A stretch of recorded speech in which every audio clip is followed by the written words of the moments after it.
Hello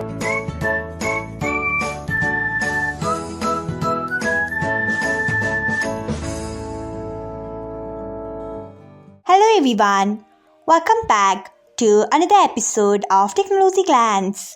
Today, in this video, I am going to guide you through how you can turn off mentions online. So, let's get started. Firstly, open Line app in your device. Then tap on settings icon.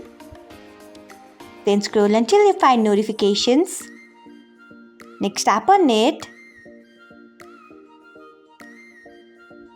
After that, you can see the option of mentions. Turn off it by tapping on it.